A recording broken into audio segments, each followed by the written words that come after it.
వినవయ్య రామయ్య, మేము వినలేము, మమ్మల్ని వదిలే రామయ్య.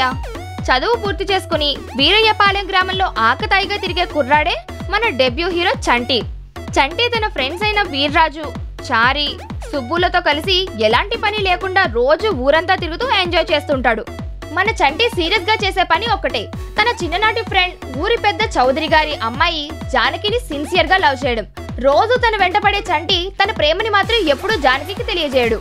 కానీ ఫ్రెండ్స్ కి మాత్రం జానకి తను లవర్స్ అని చెప్పుకుంటూ ఉంటాడు మన చంటి. అలా సాగిపోతున్న టైంలో చౌదరి జానకి పెళ్లి ఫిక్స్ చేస్తాడు.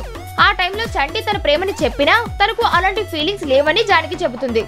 దాంతో బాధపడుతున్న చంటికి ఏమన్నా హెల్ప్ చేయాలని ఆలోచించిన ఫ్రెండ్ సీను సాయంతో పెళ్లి మండపం నుంచి జానకి మరియు చంటిలను కిడ్నాప్ చేస్తారు. ఆ కిడ్నాప్ తో కథ కొత్త మలుపు తిరుగుతుంది. అక్కడి నుంచి ఏం జరిగింది, కిడ్నాప్ అయిన వాళ్ళు ఏమయ్యారు, చివరికన్నా జానకి చంటి ప్రేమని అర్థం చేసుకుని తనతో ప్రేమలో పడిందా లేదా అన్నది వెండితెరపై చూడాలి.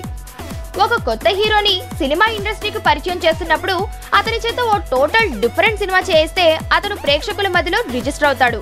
ఇప్పటికే ఈ ఫార్ములాని చాలా మంది ప్రూవ్ చేశారు కూడా. కానీ అలా ట్రై చేసింది చాలా కొద్ది మంది మాత్రమే.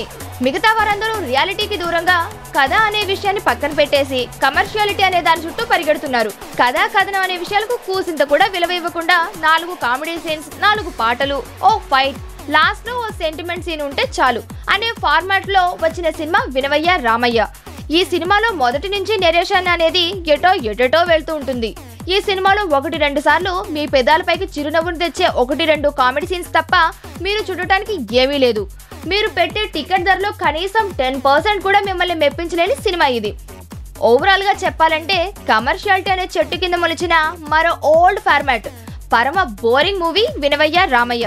ఈ కమర్షియాలిటీ అనే దాని వెనక పరిగెడుతున్న వారందరికీ ఒక్కటే చెప్పదలుచుకున్నా, కమర్షియాలిటీ అంటే 6 పాటలు, 5 సీన్లు, 4 కామెడీ బిట్లు, 3 ఫైట్లు, 2 సెంటిమెంట్ సీన్స్ ఉండేలా కథని రాసుకోవడం కాదు. ఎలాంటి కథనైనా ప్రేక్షకుడు మెచ్చుకునేలా, ప్రేక్షకుడు ఎంజాయ్ చేసేలా చెప్పడం. కానీ ఈ లాజిక్ ని మర్చిపోయి ఓ డూప్లికేట్ ఫార్మాట్ ని ఫాలో అవుతున్నారు. కథా కథనం లాజిక్స్ అనేవి ఏవీ లేకుండా గుడ్డిగా ఓ కమర్షియాలిటీ అనే ఫార్మాట్ లో తీసే అట్టర్ ఫ్లాప్ సినిమాలకు పర్ఫెక్ట్ ఉదాహరణే ఈ వినవయ్య రామయ్య.